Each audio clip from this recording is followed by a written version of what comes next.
자, 오늘 이 시간에는 그 호세아스와 그 요엘서를 개관하는 시간을 갖도록 하겠습니다. 먼저 호세아의 신학과 메시지에 대해서 우리가 개관을 해 볼 텐데요. 자, 호세아서를 1장을 한번 보도록 하겠습니다. 호세아 1장을 펴주시고요. 호세아 1장 2절부터 11절까지를 한번 읽어보죠. 호세아서 1장 2절 말씀 읽겠습니다. 여호와께서 처음 호세아에게 말씀하실 때 여호와께서 호세아에게 이르시되 너는 가서 엄난한 여자를 맞이하여 엄난한 자식들을 낳아라. 이 나라가 여호와를 떠나 크게 엄남함이니라 하시니 이에 그가 가서 디블라임의 딸 고멜을 맞이하였더니 고멜이 임신하여 아들 낳음에 여호와께서 호세아에게 이르시되 그의 이름을 이스르엘이라 하라. 조금 후에 내가 이스라엘의 피를 예후의 집에 갚으며 이스라엘 족속의 나라를 폐할 것임이니라. 그날에 내가 이스라엘 골짜기에서 이스라엘의 활을 꺾으리라 하시니라. 고멜이 또 임신하여 딸을 낳음에 여호와께서 호세아에게 이르시되 그의 이름을 로루하마라 하라. 내가 다시는 이스라엘 족속을 긍휼히 여겨서 용서하지 않을 것임이니라. 그러나 내가 유다 족속을 긍휼히 여겨 그들의 하나님 여호와로 구원하겠고 활과 칼이나 전쟁이나 말과 마병으로 구원하지 아니하리라 하시니라. 고멜이 로루하마를 젖댄 후에 또 임신하여 아들을 낳음에 여호와께서 이르시되 그 이름을 로암비라 하라. 너희는 내 백성이 아니요 나는 너희 하나님이 되지 아니할 것임이니라. 그러나 이스라엘 자손의 수가 바닷가에 무리같이 되어서 헤아릴 수도 없고 셀 수도 없을 것이며 전에 그들에게 이르기를 너희는 내 백성이 아니라 한 그곳에서 그들에게 이르기를 너희는 살아계신 하나님의 아들들이라 할 것이라. 이에 유다 자손과 이스라엘 자손이 함께 모여 한 우두머리를 세우고 그 땅에서부터 올라오리니 이스라엘의 날이 클 것임이로다. 2장 1절까지 읽어보죠. 너의 형제에게는 암미라고 너의 자매에게는 루하마라 하라. 자, 호세아 선지자에 대해서 한번 알아보겠습니다. 호세아는 여로보암 2세의 통치 말기부터 북왕국 이스라엘이 주전 722년에 그 아수르에서 멸망당하기까지 주로 에브라임을 대상으로 사역한 선지자죠. 즉 북이스라엘을 대상으로 메시지를 선포한 선지자입니다. 아모스, 그 다음에 이사야, 미가와는 거의 같은 시기에 활동한 선지자라고 할 수가 있죠. 호세아서는 아모스서와 마찬가지로 북이스라엘의 죄악상에 대해서 심판을 선고하고 있는데요. 그러니까 야훼의 거룩한 전쟁을 모든 예언서와 마찬가지로 동일하게 선포를 하고 있습니다. 호세아서는 이스라엘이 신적인 왕이신 야훼 하나님을 의지하지 아니하고 당시의 강대국인 애굽이나 아수르를 의지하는 그 죄를 고발하고 있죠. 7장이나 12장에 나타나 있죠. 그 결과로 그들이 마침내 포로가 될 것임을 경고를 하고 있습니다. 9장 3절이나 11장 5절과 6절에 기록되어 있죠. 그뿐만 아니라 이제 호세아는 당시 정치 종교 지도자들의 타락을 비판하고 있고 이스라엘 향한 회개를 간절히 촉구를 하고 있습니다. 이 회개에 대한 부분들은 호세아서 6장, 10장, 12장, 14장에 걸쳐서 나타나고 있죠. 호세아서는 특별히 북왕국 이스라엘이 영적 간음의 죄를 범했음을 고발하고 있는데요. 그 영적 간음이라는 것은 극심한 우상 숭배 행위를 말씀하십니다. 그러니까 이런 우상 숭배 행위와 싸우신 하나님, 전쟁하시는 야훼 하나님의 진노를 두드러지게 표현하고 있는 것도 하나의 특징이죠. 그러나 그럼에도 불구하고 호세아서 안에서는 언약의 백성인 이스라엘을 향한 하나님의 사랑과 긍휼이 강하게 나타나 있습니다. 다른 예언서와 마찬가지로 야훼 하나님의 심판과 구원의 이중성이 마치 날줄과 시줄처럼 서로 엮여져 있음을 우리가 볼 수가 있죠. 특히 이제 호세아서 1장부터 3장까지는 그 선지자 호세아 개인의 결혼과 가정 이야기를 통해서 하나님이 뭘 전에 말씀하고 계세요. 이스라엘 향한 그 심판과 구원의 메시지가 드러나고 있죠. 학자들은 이 호세아서 전체를 크게 두 부분으로 나누고 있는데요. 1장부터 3장까지를 전반부, 그리고 나머지 4장부터 14장까지를 후반부로 구분하고 있습니다. 조금 더 이제 자세히 살펴보시면, 자, 전반부는 산문체로 되어 있고 후반부는 시적인 표현들이 많이 나타나는데, 1장 1절부터 3장 3절까지는 호세아의 가정 이야기 속에 나타난 심판과 구원 메시지, 그리고 3장 4절과 5절은 이 호세아서의 전반부와 후반부를 잇는 신학적인 다리에 해당한다고 볼 수가 있습니다.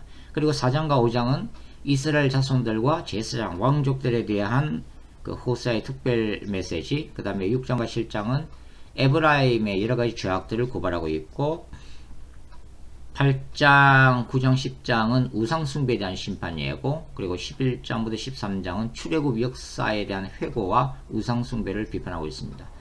그리고 이제 14장 1절부터 8절은 결론으로서의 회개 촉구와 회복을 약속하고 있고, 14장 9절은 권면의 말씀이라고 우리가 볼 수가 있죠. 호세아서 1장부터 3장까지는 또 다른 연서에서 찾아보기 힘든 호세아서만의 그 독특한 특징이 드러나 있는 장들을 알 수 있죠. 바로 호세아의 가정 이야기를 통한 야훼의 메시지가 기록이 되어 있습니다. 핵심은 뭐냐면, 하나님의 호세아에게 음란한 아내 고멜을 맞이하여 음란한 자식을 낳으라고 하는 굉장히 당혹스러운 그런 명령을 하고 계시는 모습이 기록이 되어지고 있죠.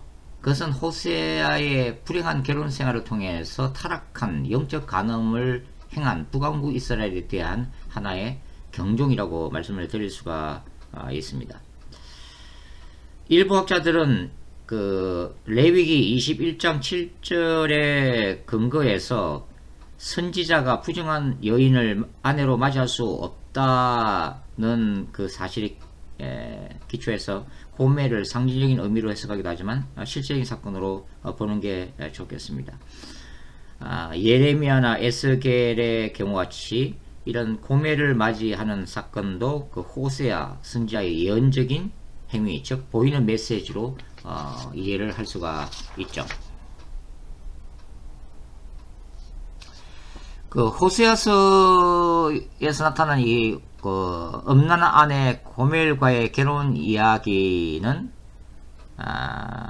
북이스라엘이 국가적 차원에서 범하는 영적 음란인 바알 숭배 행위로 상징화되어지고 있죠. 그리고 호세아서 전체에서는 이런 그 북왕국 이스라엘의 우상숭배 행위는 혹독하게 비판을 받고 있고, 야훼의 거룩한 전쟁의 대상으로 전락되어서 심판이 선고되어지고 있습니다. 자, 1장에서 이제 우리가 특별히 함께 공부해야 될 사항은 뭐냐면, 그 호세아의 딸의 이름이 로루하마죠. 로루하마. 로라고 하는 것은 아니다는 부정을 나타내는데요. 그래서 로루하미는 하나님의 긍휼이 없다라는 뜻이고, 그 다음에 이제 아들 이름이 로암니죠. 로암니. 로암니는 로는 아니다라는 뜻이고, 암니는 백성이라는 뜻이니까 로암니는 내 백성이 아니다 그런 뜻이죠. 그러니까 하나님은 그 이스라엘이 범죄함으로 인해서 그 언약 관계로부터 단절되었음을 지금 알려주고 계신 거죠.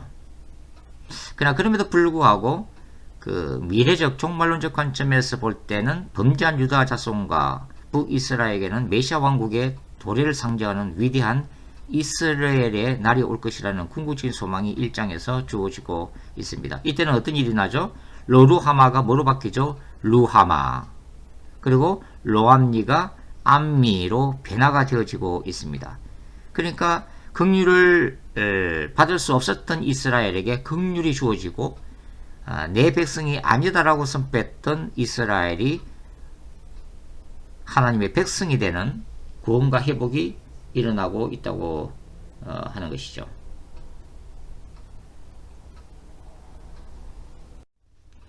자, 호세아서에서도 이제 야훼의 거룩한 전쟁 신학이 여전히 나타나 있는데요.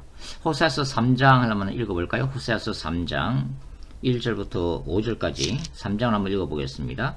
여호와께서 내게 이르시되 이스라엘 자손이 다른 신을 섬기고 금포도 과자를 즐길지라도 여호와가 그들을 사랑하나니 너는 또 가서 타인의 사랑을 받아 음녀가 된 그 여인을 사랑하라 하시기로 내가 은 15개와 보리 한 호멜 반으로 나를 위하여 그를 사고 그에게 이르기를 너는 많은 날 동안 나와 함께 지내고 음행하지 말며 다른 남자를 따르지 말라 나도 내게 그러하리라 하였노라. 이스라엘 자손들이 많은 날 동안 왕도 없고 지도자도 없고 제사도 없고 주상도 없고 에봇도 없고 드라빈도 없이 지내다가 그 후에 이스라엘 자손이 돌아와서 그들의 하나님 여호와와 그들의 왕 다윗을 찾고 마지막 날에는 여호와를 경외함으로 여호와와 그의 은총으로 나아가리라. 자, 여기 지금 3장에도 야훼 거룩한 전쟁으로서의 심판과 그 다음에 이스라엘 신적 왕으로서의 하나님에 의한 궁극적인 구원의 역사가 동시에 기록이 되어지고 있죠. 그러니까 북이스라엘은 아수리에서 멸망되어서 포로로 끌려가고 전 지역에 흩어질 것이 3절에서 예고되고 있지만 종말의 때에는 어떤 일이 나요? 이스라엘은 다윗으로 표현되는 메시아적 왕이신 그리스도를 찾게 될 것임이 동시에 예고되고 있더라는 거죠. 그래서 이 호세아서 이 3장 1절부터 그 5절까지는 바로 전반부 1장부터 3장 그리고 후반부인 4장 이후를 그 연결해주는 일종의 신학적인 달이라고 볼 수가 있습니다. 그 다음 이제 4장부터는 그 이스라엘 여러가지 제약상이 구체적으로 기록되고 있는데요. 특별히 이제 4장과 5장은 이스라엘 자손들, 제사장들, 그리고 왕족들에게 주는 특별한 메시지인데요. 4장 1절 한번 읽어볼까요? 4장 1절. 어떻게 시작되는지 한번 보세요. 4장 1절. 이스라엘 자손들아, 여호와의 말씀을 들으라. 자, 이스라엘 자손들아 여호와의 말씀을 들으라. 그럼 또 5장 1절을 한번 읽어보겠습니다. 5장 1절. 제사장들아 이를 들으라. 이스라엘 족속들아 깨달아라. 왕족들아 귀를 기울이라. 자, 여기도 들으라 라고 시작이 되어지고 있죠. 이 들으라 라고 하는 명령문으로 시작되기 때문에 4장과 5장을 하나의 단락으로 저는 구분을 하고 있습니다. 그리고 호세아서 4장 1절부터 10절은 일종의 법정 소송문의 양식으로 되어 있죠. 무슨 말이냐면 하나님이 마치 법정에서 이스라엘 제약을 고발하는 듯한 그런 내용으로 되어 있다고 하는 거죠. 이 본문에 따르면 이스라엘은 진실도 없고 인애도 없고 하나님을 아는 지식도 없고 오직 피의 제약뿐이므로 그 결과적으로 우주적인 심판대 앞에 서 있다 하는 것입니다. 4장에서도 그 호세아는 길갈과 벳아웬, 그 벳아웬은 그 사악한 집이라는 뜻인데요. 이 길갈과 벳아웬을 중심으로 하는 그 이스라엘의 바알 종교를 강하게 비판을 하고 있습니다. 그래서 결론은 어떻게 돼요? 야훼의 거룩한 전쟁의 심판이 선포되어지고 있는 거죠. 여기서는 하나님의 모습은 에브라임과 남유다를 덮치는 사자, 라이온과 같은 강력한 이미지로 표현이 되어지고 있습니다. 그 다음에 이제 6장과 7장에서 호세아는 주로 이스라엘 제약상을 고발하고 있는데요. 6장을 한번 잠깐 읽어볼까요? 6장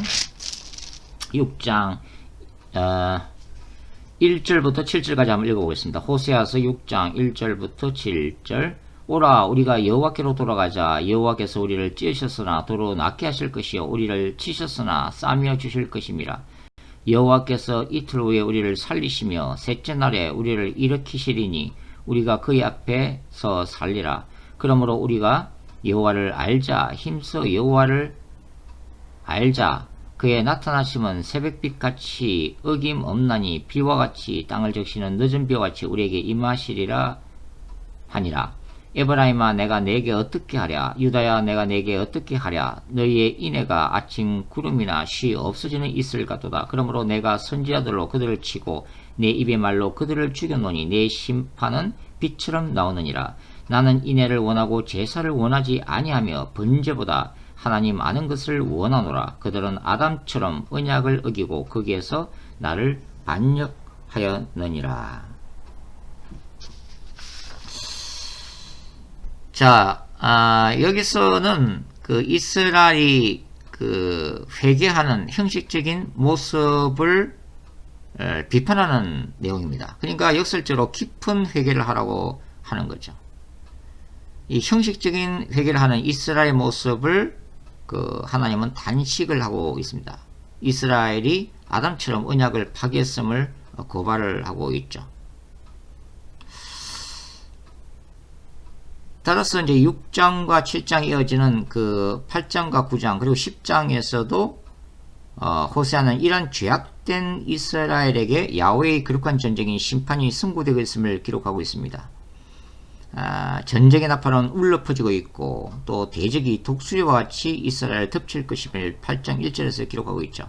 이는 아수르 등 주변 국가들을 사용해서 이스라엘을 징계하시는 야훼의 거룩한 전쟁 방식을 의미하고 있습니다. 그래서 각종 우상은 파괴될 것이고 왕궁들과 견고한 성읍조차 불에 탈 것임을 호세아서는 기록을 하고 있죠.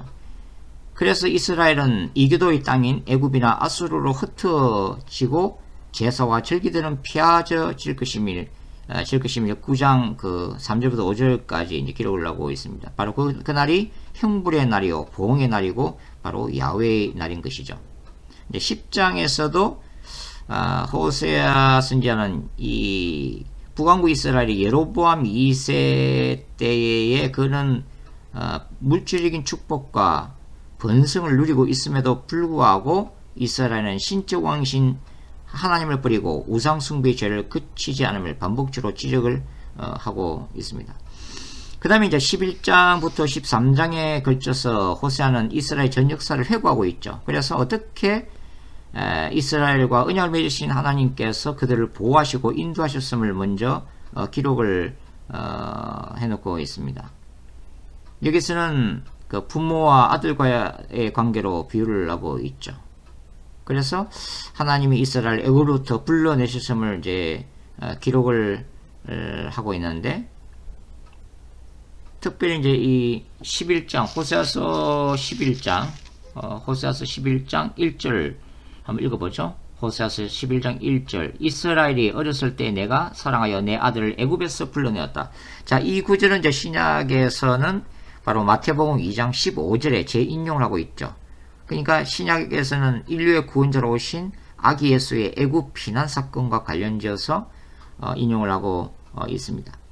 그러니까 호세아는 하나님은 사랑으로 이스라엘을 양육하고 먹이셨으나 이스라엘은 거꾸로 하나님을 저버리고 바알을 숭배했음을 고발을 하고 있습니다.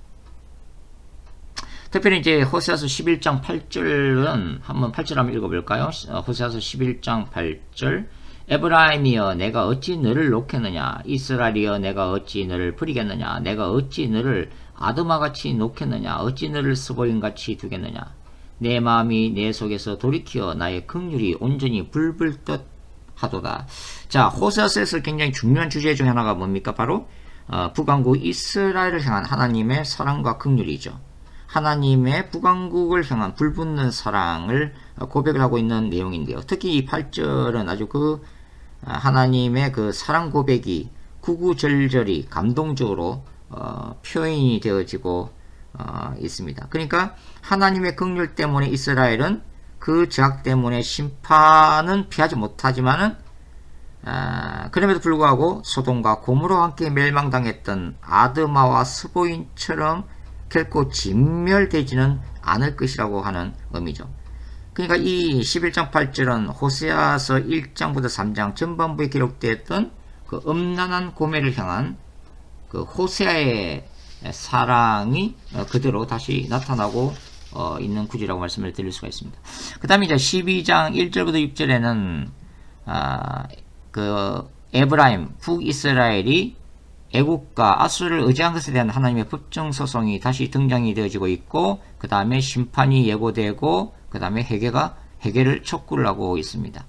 여기에서도 이제 그 이스라엘 조상 야곱 얘기도 나오고, 출애굽의 역사와 광야에서 이스라엘을 보호하셨던 그 언약의 하나님의 역사가 이제 다시 기록이 되어지면서, 그럼에도 불구하고 북이스라엘은 선지자들의 경고를 무시하면서 우상을 섬겼다는 죄가 다시 기록이 되어지고 있죠. 13장 호세아 13장 또한 그 바알 숭배의 죄를 지적하는 것부터 시작해서 출애굽 역사를 돌아보면서 모세가 모압 평지에서 설교한 바와 같이 오직 야훼만이 유일하신 구원자이심이 선포되어지고 있습니다. 언약을 파괴한 것은 이스라엘의 하나님을 대적한 행위에 해당되죠. 그래서 이러한 교만한 이스라엘은 신명기에 기록되어 있는 그 신명기적 경고를 따라서 야훼의 거룩한 전쟁의 대상이 될 뿐임이 기록되고 있죠. 그 결과는 바로 멸망이라고 하는 것입니다. 그 다음에 이제 호세아서 14장은 이스라엘에 대한 회개를 강력히 촉구하고 있죠. 그리고 궁극적인 회개를 약속하는 말씀이 기록이 되어 있습니다. 야훼 하나님께 돌아온다고 하는 이 회개 의미가 뭐죠? 호세아서 14장에 보면 그 아수르와 같은 강대국을 의지하지 않고, 또 말과 같은 군사력을 의지하지 않고, 또 우상 숭배가 사라지고, 또 스스로를 고아와 같은 존재로 낮추어서 오직 하나님만을 의지하고 야훼의 긍휼만을 바라는 것을 의미한다고 하는 것입니다. 그때 이스라엘은 어떤 축복을 받게 될 거라는 거예요. 백합화와 같고 백향목과 같아질 것이고, 감람나무 같은 존재로서 풍성한 열매를 맺는 축복을 받게 될 거라고 하는 거죠.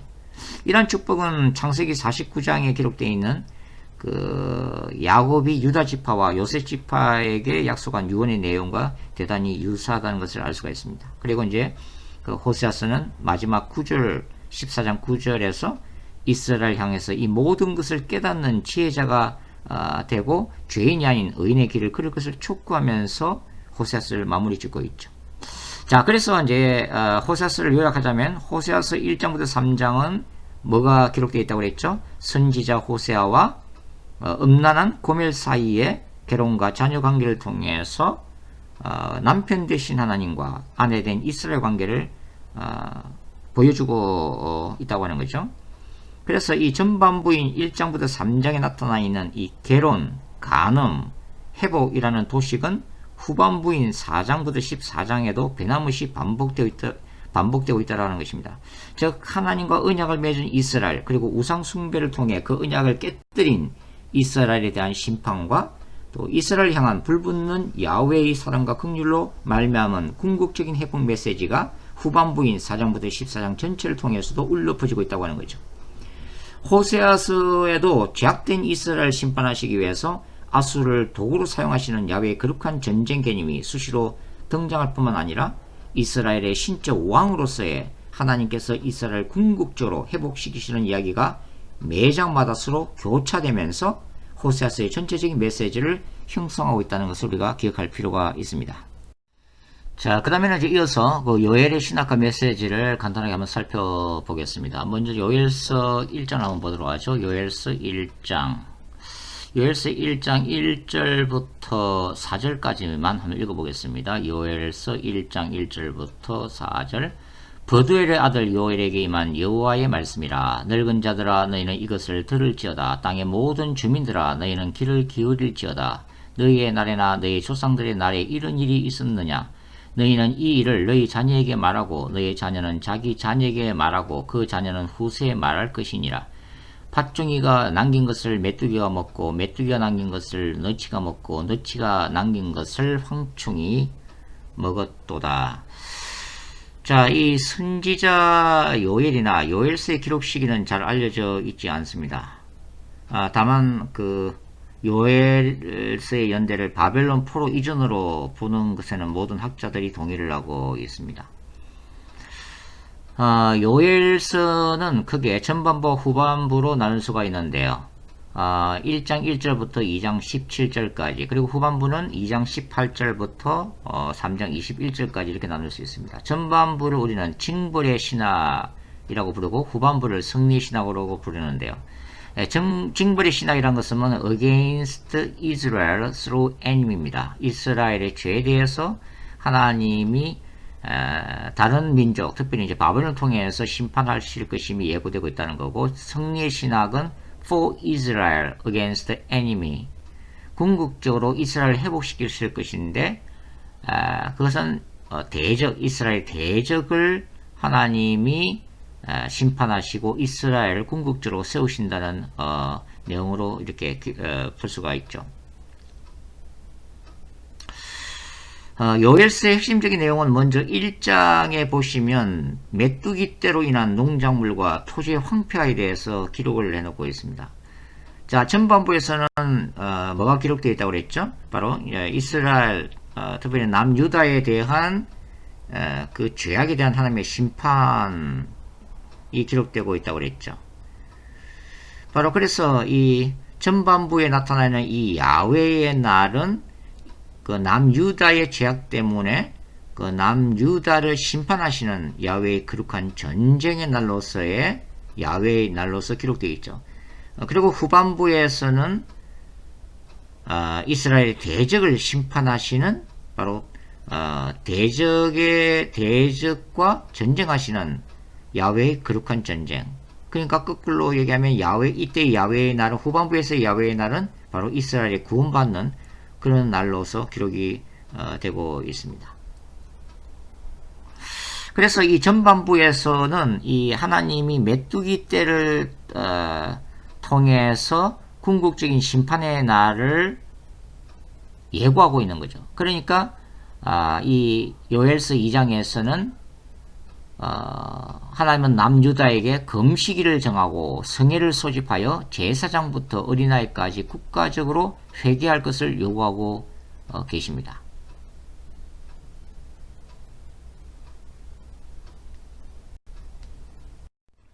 자, 그 다음에 이제 요엘서 2장에 나타난 성령론을 한번 살펴볼 텐데요. 이 성령론은 그 예언서 중에서도 요엘서만 나타난 아주 독특한 그런 장이라고 볼 수가 있습니다. 요엘서 2장을 한번 보도록 하죠. 자, 요엘서 2장.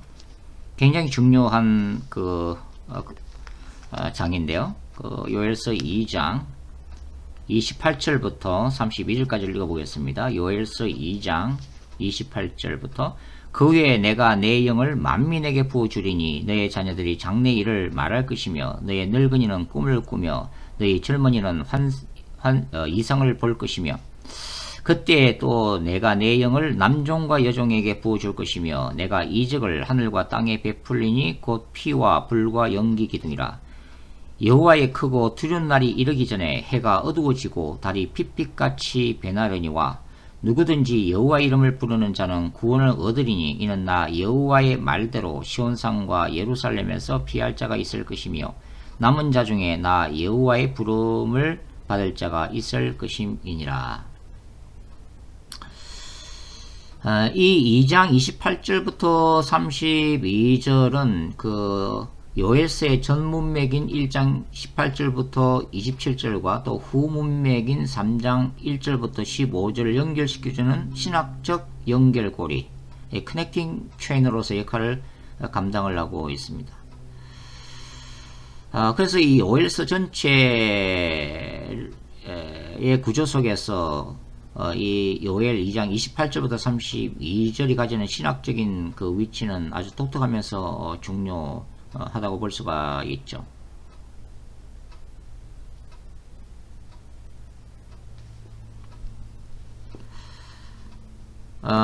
이 요엘 2장 28절부터 32절은 그 마지막 날들에 대한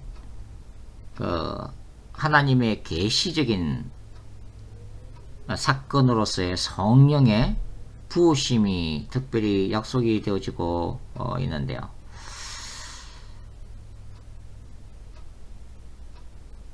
이것은 그 야훼 하나님이 대적을 심판하기 위한 종말론적 거룩한 전쟁이라고도 말씀을 드릴 수가 있습니다. 이 거룩한 전쟁이라는 것은 그 30절에 보시면 하늘과 땅에서 일어나는 이적들이 포함이 되고 있죠. 30절 내가 이적을 하늘과 땅에 베풀리니 곧 피와 불과 연기 기둥이다.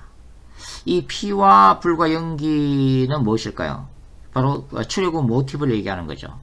하나님이 모세를 통해서 나일강을 피로 변화시킨 사건이고 또 불과 구름, 천둥과 지진 가운데 하나님이 시내산에 임하신 사건을 연상시키고 있죠. 그러니까 이 피와 불과 연기는 뭘 의미하는 거예요? 하나님의 직접적인 개입, 하나님의 직접적인 나타나심, 그리고 그것을 통한 하나님의 능력과 바로 영광이 보여지는 것을 의미를 하고 있습니다. 이러한 능력들은 그러한 전쟁 신학에 있어서는 하나님이 그분의 백성들을 구원하시기 위해 베푸시는 초자연적인 기사와 표적들이라고 말씀을 드릴 수가 있죠. 이 요엘서 2장 이 단락은 누가의 기록 속에서 나타나죠. 바로 사도행전 2장에 나타난 베드로의 설교문입니다. 오순절 사건이 일어나고 베드로가 설교를 전하는데 그때 이 사도행전 2장의 설교는 바로 성령의 임하심에 대해서 사도 베드로가 요엘 2장 28절부터 32절 이 본문을 재해석하는 것으로부터 시작되고 있죠. 거기 보면은 이 요엘 2장 28절에 그 후에 라고 하는 after this 라고 하는 이 단어가 사도행전 2장 17절에는 말세에 라고 해석이 되어지고 되죠. 그러니까 이 야훼 하나님의 전쟁이 종말론적인 성격을 가지고 있고 바로 그 종말이 어떤 사건과 함께 시작되고 있는 거죠. 신약에서는 바로 마가의 다락방에 성령이 임하시는 이 오순절 사건과 함께 시작되더라 하는 것입니다. 그러니까 주의 크고 영화로운 날, 즉 야훼 하나님의 크고 두려운 날이 오기 전에 베드로는 뭐라고 설교하고 있죠? 그 당시에 그 세계 각국에서 예루살렘을 모였던 경건한 유대인들을 향해서 주의 이름을 부름으로 이제는 구원을 받아야 할 때임을 선포를 하고 있습니다. 그러니까 이 사도행전을 기록한 누가에 따르면 이 요엘 2장 28절부터 29절에 기록된 성령의 폭발적인 부음이 모든 육체에게 임한 사건이라고 지금 해석을 하고 있는 거죠. 그러니까 선지자들의 영이 임할 것이다. 구약에서 일부 한정된 그 성령이 선지자들에게 주로 임했는데 그 선지자에 임했던 성령이 하나님의 남종과 여종 모두에게 임해서 예언하게 될 것임을 강조하고 있는 것이죠. 그러니까 오순절 사건은 바로 요엘 2장이 예고했던 그 성령의 기름 부음, 성령의 역사가 마가의 다락방에 모여서 기도했던 120명 모두에게 임함으로 인해서 이 요엘 2장이 1차적으로 성취가 되었다는 것을 얘기를 하고 있는 것입니다. 그리고 이제는 마지막 때 예수님의 재림 직전에 또 한 번 이 요엘 2장이 종말론적으로 성취되게 될 것임을 성경은 얘기를 하고 있다고 하는 거죠. 자, 그 다음에 이제 마지막으로 우리 요엘서와 요한계시록을 좀 비교해서 간단하게 말씀을 드리도록 하겠습니다. 요엘서 그 2장 10절을 찾아서 한번 읽어보죠. 먼저 요엘서 2장 10절 말씀을 찾아서 읽어보겠습니다. 2장 10절 그 앞에서 땅이 진동하며 하늘이 떨며 해와 달이 캄캄하며 별들이 빛을 거두도다. 자, 그리고 또 3장 요엘서 3장 14절과 15절도 찾아서 한번 읽어보죠. 3장 14절과 15절 요엘서 사람이 많으며 심판의 골짜기에 사람이 많으며 심판의 골짜기에 여호와의 날이 가까움이다. 자, 야훼의 날에 이런 징조가 일어난다고 지금 기록하고 있는 거죠. 어떤 징조가 나타난다고요? 15절 해와 달이 캄캄하며 별들이 그 빛을 거두도다. 자, 이 요엘서를 펼쳐놓은 상태에서 이제 요한계시록을 한번 찾아서 보도록 하겠습니다. 요한계시록 6장 12절 말씀을 찾겠습니다. 요한계시록 6장 12절.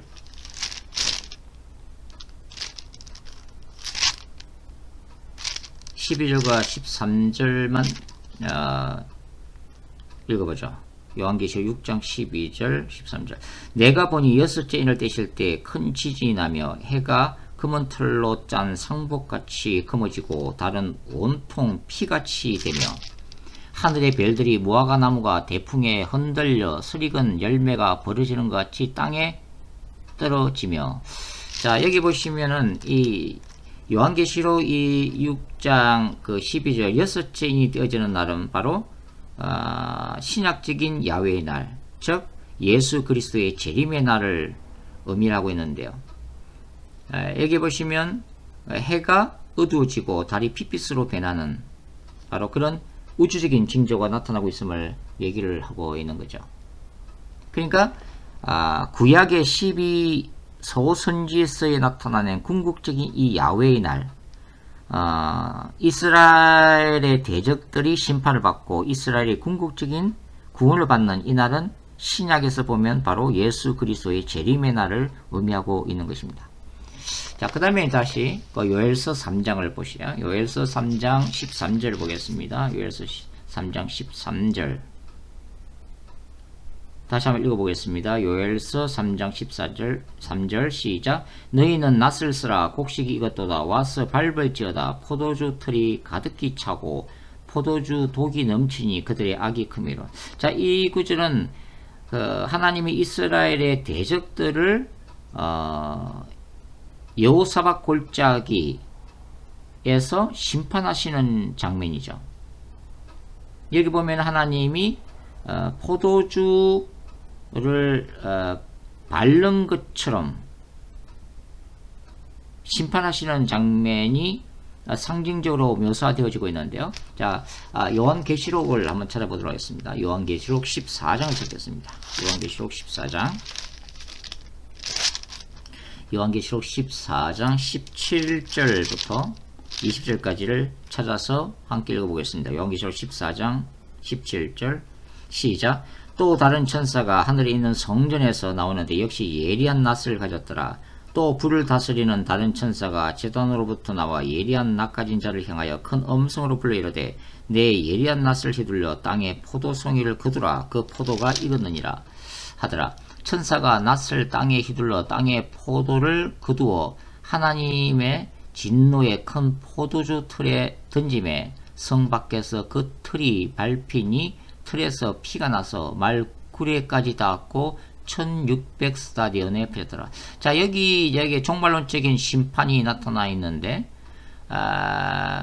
여기 보시면 땅의 포도, 이 땅의 포도송이는 지금 이 악한 백성들, 그 하나님의 백성들을 대적하는 사탄의 나라를 의미를 하고 있는데요. 여기 하나님이 종말의 때 그리스도의 재림의 때라고 보시면 됩니다.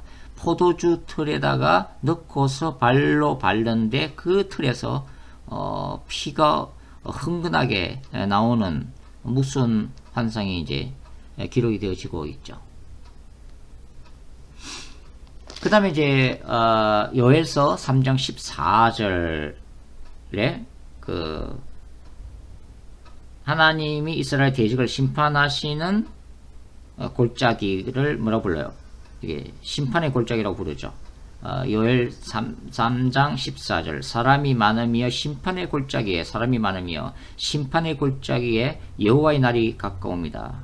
야훼의 날과 심판 골짜기가 나타나 있는데 이것은 요한계시록 보면은 요한계시록 20장 백보자 심판으로 발전이 되어지게 됩니다. 요한계시록 20장 11절부터 읽겠습니다. 요한계시록 20장 11절 또 내가 크고 흰 보좌와 그 위에 앉으신 이를 보니 땅과 하늘이 그 앞에서 피하여 간되었더라. 또 내가 보니 죽은 자들이 큰 자와 작은 자나 그 보좌 앞에 서 있는데 책들이 펴 있고 또 다른 책이 펴졌으니 곧 생명책이라 죽은 자들이 자기 행위를 따라 책들에 기록된 대로 심판을 받으니 바다가 그 가운데서 죽은 자들을 내주고 또 사망과 음부도 그 가운데서 죽은 자들을 내주고 각 사람이 자기의 행위대로 심판을 받고 사망과 음부도 불못에 던져지니 이것은 둘째 사망 곧 불못이라. 누구든지 생명책에 기록되지 못한 자는 불못에 던져지랴. 자, 이것은 예수님이 재림하시고 하나님의 백보자 심판이 벌어지는데, 이때 백보자 심판은 산자와 죽은 자, 그 모든 인류가 그 앞에서 마지막 심판을 받고, 그 다음에 생명책에 기록되어 있는 그 구원받은 자들은 영원한 새하늘과 새 땅으로, 구원받지 못한 자들은 영원한 불못, 곧 영원한 지옥으로 이제 떨어지게 되는 장면이죠. 그러니까 이 요엘서에 나오는 포도주 털 이 심판은 신약에서는 바로 백보자 심판으로 이어지더라 하는 것입니다. 그 다음에 이 요엘서 1장 6절이나 2장 4절에서 5절은 뭐가 나타나 있죠? 메뚜기 떼 재앙이 나타나 있죠. 이 메뚜기 떼가 습격하는 장면이 나오는데, 이 요한계시록에도 또한 이 메뚜기 떼 황충 재앙이 등장되어지고 있습니다. 요한계시록 9장을 보시죠. 요한계시록 9장.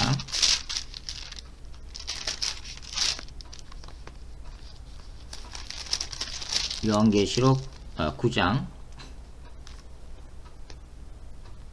자, 7절부터 9절까지 한번 읽어보겠습니다. 요한계시록 9장 7절. 황충들의 모양, 이 황충이 메뚜기 떼죠.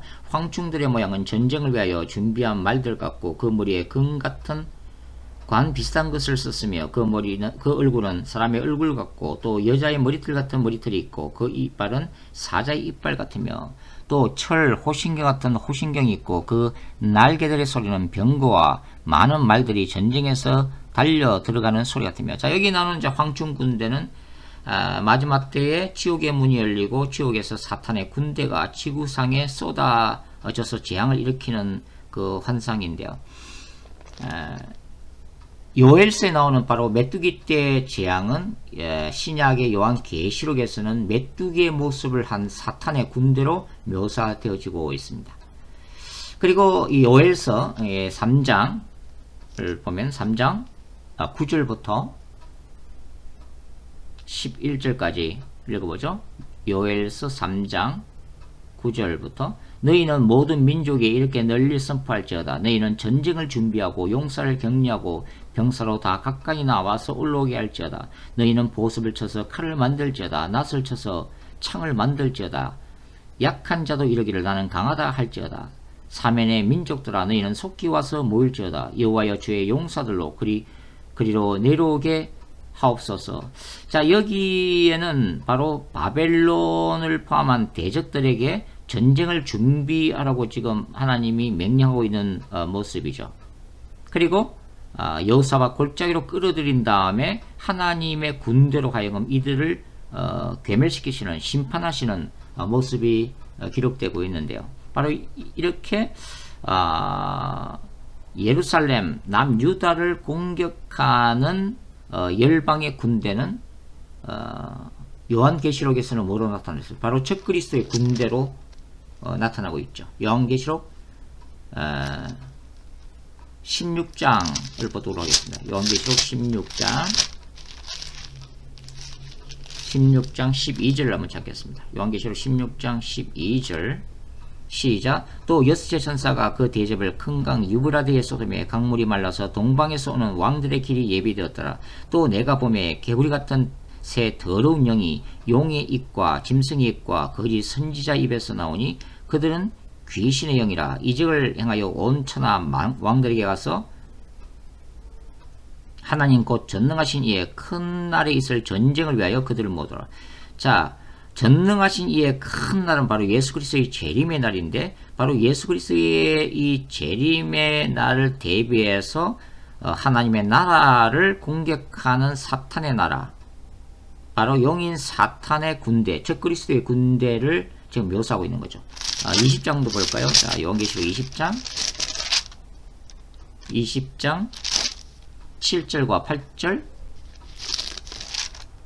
천년이 참에 사탄이 그 옥에서 놓여 나와서 땅의 사방 백성 곧 곡과 마곡을 미혹하고 모아 싸움을 붙이리니 그 수가 바다의 모래 같더라. 그들이 짐에는 널리 퍼져 성도들의 짐과 사랑하시는 성을 두루매 하늘에서 불이 내려와 그들을 태워버리고 또 그들을 미혹하는 마귀가 불과 유황 못에 던져지니 거기는 그 짐승과 거짓 선자도 있어 세세토록 밤낮 괴로움을 얻으라. 여기 보시면 바로 곡과 마곡 전쟁, 곡과 마곡이라는 적그리스도의 군대가 바로 하나님의 백성 신자들을 갖다가 공격하는데, 그때 하늘에서 불이 내려와서 용임 마귀가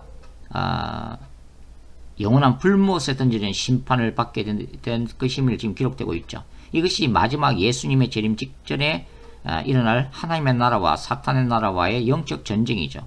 그리고 예수님이 재림하셔서 바로 그 사탄의 나라를 멸하시는 장면이 기록이 되어 있습니다. 그리고 요엘서 2장 27절과 3장 20절 21절은 예루살렘이 회복되는 모습이 기록되어 있죠. 요엘서 3장 20절과 21절만 읽어 볼까요? 요엘서 3장 20절과 21절.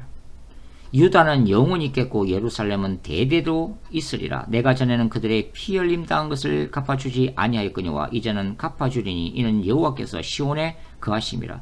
자, 이스라엘 심판하셨던 하나님이 이제 시온에 임재하셔서 바로 하나님의 백성인 이스라엘을 다스리시는, 그리고 유다와 예루살렘이 이제 영원히 있게 되는 바로 이 요엘서의 기록은 요한계시록에서는 새 예루살렘이 도래함으로써 성취가 되어지더라 하는 것이죠. 자, 요한계시록 21장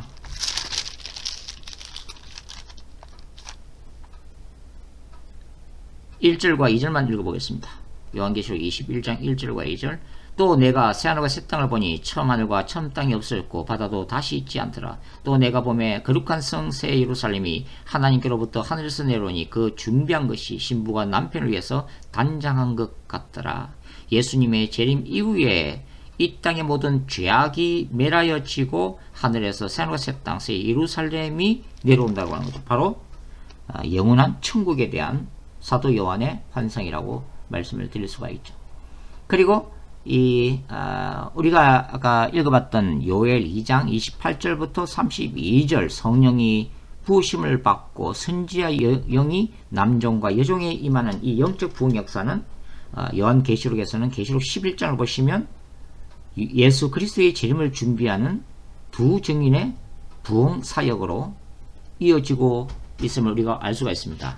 자, 마지막으로 요한계시록 11장을 잠깐 한번 보도록 하겠습니다. 요한계시록 11장. 요한계시록 11장은 마지막 때의 두 선지자, 두 증인이 바로 모세와 엘리야, 즉 요엘 2장에 기록되어 있는 하나님의 능력과 성령의 기름 부으심을 받고 예수님의 재림을 준비하는 그 모습이 나오는데요. 11장 13절 보시면 그때 큰 지진이 나서 성 3분의 1이 10분의 1이 무너지고 지진에 죽은 사람이 7천이라. 그 남은 자들이 두려워하여 영광을 하늘에 하나님께 돌리더라. 자, 예루살렘에서의 사역으로 인해서 불신자들이 마침내 하늘에 하나님께 영광을 돌리는 예수 그리스도 안에서 영적으로 추수되는 모습이 기록이 되어지고 있죠. 그래서 이 요엘 2장 28절부터 32절에 나오는 이 성령의 기름 부으심의 역사는 오순절 사건을 통해서 1차적으로 성취되어졌고, 그 다음에 사도행전을 통해서 반복이 되어지고, 기독교의 전 역사를 통해서 하나님이 영적 부흥 역사를 일으킬 때마다 되풀이 되면서 이제 마지막 때 예수님이 재림 직전에는 두 증인에 의해서 이것이 종말론적으로 다시 반복될 거라는 것을 우리가 알 수가 있습니다. 자, 이렇게 이제 요엘서와 호세아서를 우리가 개관했고요. 또 다음 시간에 또 계속해서 함께 공부를 해보도록 하겠습니다. 감사합니다.